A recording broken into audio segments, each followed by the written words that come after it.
Hello students, welcome to the e-learning platform presented by Mechanical Engineering Department of Dr. Bapuji Saloke Institute of Engineering and Technology, Kolhapur.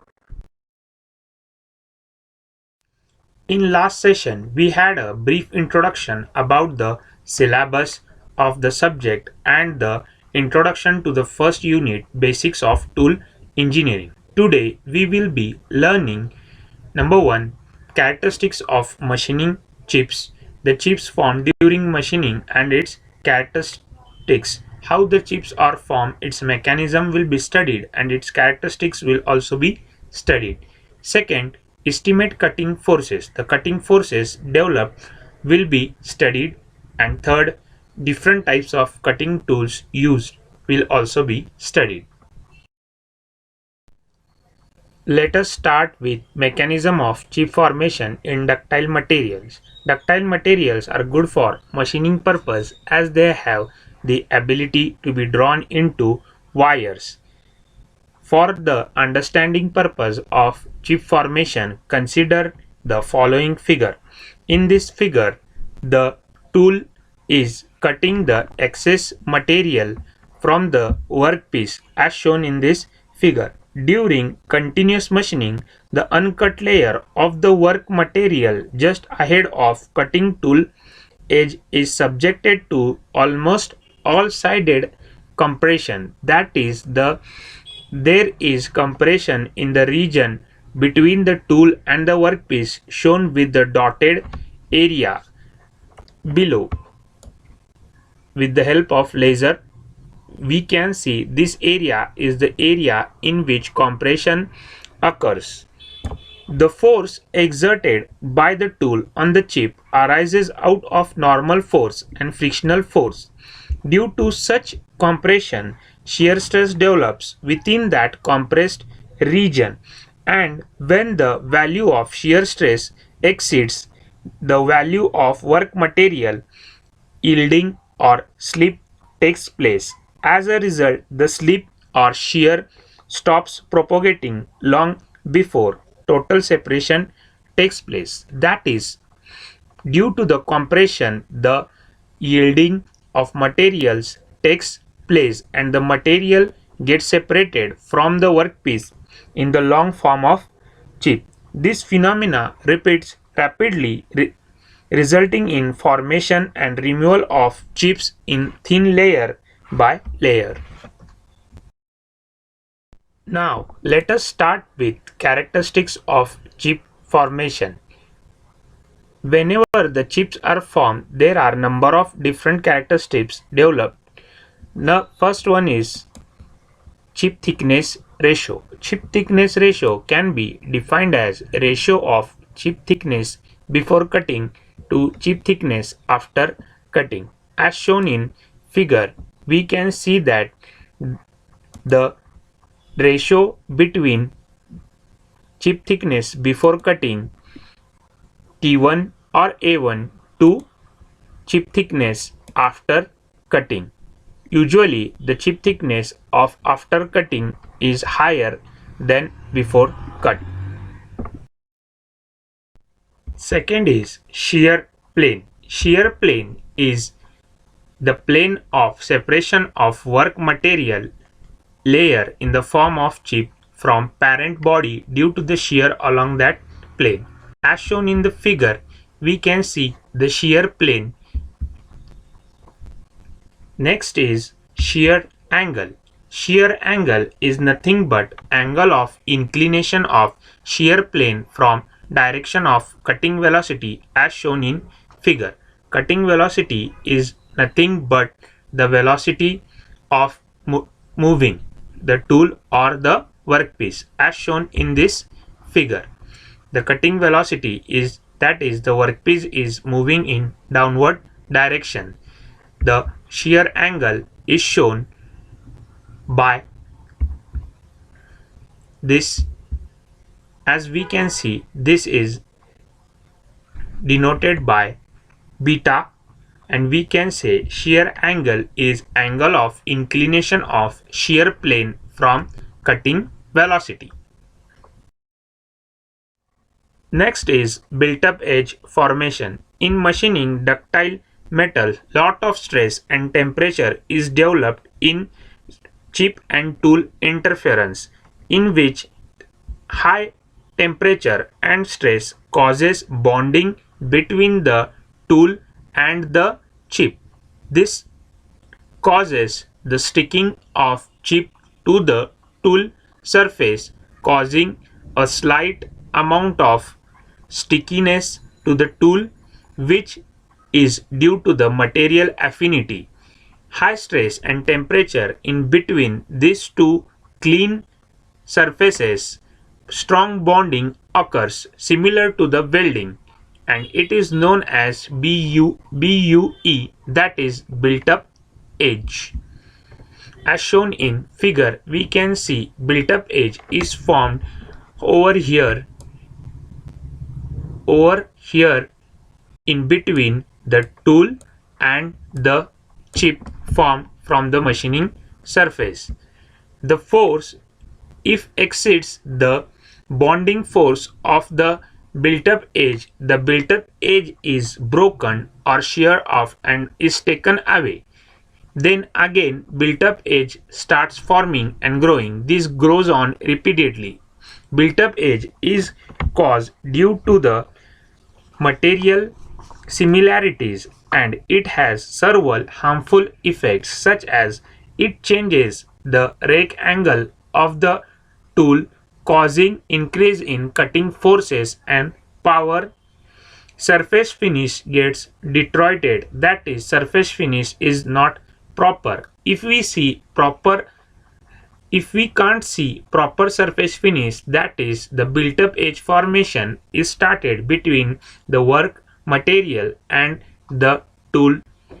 To avoid built-up edge, we must regularly sharpen the tool, and we always must use the tool having higher material qualities than the workpiece. Moving on, types of chips. There are different types of chips of various shape, size, color, etc. produced by machining depend upon number of factors. Number one is type of cut, that is, continuous chips are formed during turning or boring, whereas intermittent cutting chips are produced while milling. Second, work material, brittle or ductile. Types of chips also vary as per the work material. For brittle material, the chips are in broken form or are in segmented form, whereas in ductile material they are in a long form. Third, cutting tool geometry. Cutting tool geometry influences the types of chips. If the rake angle and cutting angles are positive and are proper, the types of chips obtained are continuous chips and not broken or segmental chips.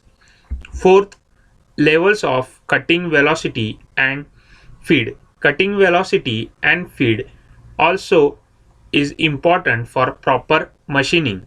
It also describes the types of chips. If proper cutting velocity and feed is given, the types of chips obtained will be proper. And last, cutting fluid. Type of fluid used for cooling is also important in formation of different types of chips. Chips can be classified into two major types. Number one is discontinuous type. In discontinuous type, there are two types. Again, two types. Number one, irregular size and shape. That is, the chips will be of irregular size and shape. And number two is regular size and shape. As shown in figure, the chips are of irregular size and shape. The number two is continuous types of chip. Continuous types of chip are obtained in two methods. Number one is without BUE, that is, without built-up edge. Without built-up edge is type of chip occurred while working on ductile material having high cutting velocity and low feed, having positive rake angle, and both cooling and lubrication is provided. And with built-up edge formation, work material used is semi-ductile, cutting velocity is low or medium, feed is medium to large, tool angle or tool rake is negative, and there is absence of cutting fluid. As shown in figure, we can see without BUE, the chip is formed in a long grain-like structure or long hair-like structure, whereas with BUE, the chip is sticking towards the tool as we can see in the figure. Next point is cutting forces. Cutting forces should be known so as to know the magnitude of cutting forces and their components, direction and location of those forces, and pattern of those forces, that is, if the force is static or dynamic. Determination of cutting forces facilitate number 1, cutting power consumption. Cutting power consumption can be calculated, for which it helps us to select the power source while designing of machine tools. Second, structural design of the machine. Structural design of the machine. It also helps in design of structural design of machine so as to distribute load forces equally among the whole structure. And last is condition monitoring of cutting tools and machine tools. It also helps us for monitoring the condition of cutting tools and the machine tool. Usually, the single point cutting tool used for turning, shaping, planing, slotting, boring is characterized by having only one cutting force during the machining.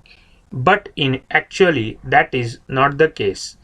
That force is resolved into 2 or 3 components for easy analysis. As shown in figure, it is resolved into 3 components along the 3 orthogonal directions x, y, and z.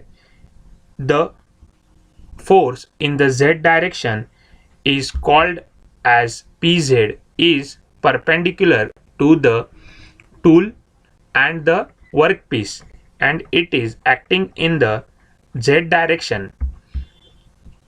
It is the main or major component as it is largest in magnitude, and it is also used for calculating power consumption. Next is the force acting at the backwards of the tool, that is in y direction, known as Py. It may be not large in magnitude, but it is responsible for causing dimensional inaccuracy and vibration. And last is Px, that is the force in x direction or the repelling force of the tool and the workpiece. It is least harmful and therefore it is least significant.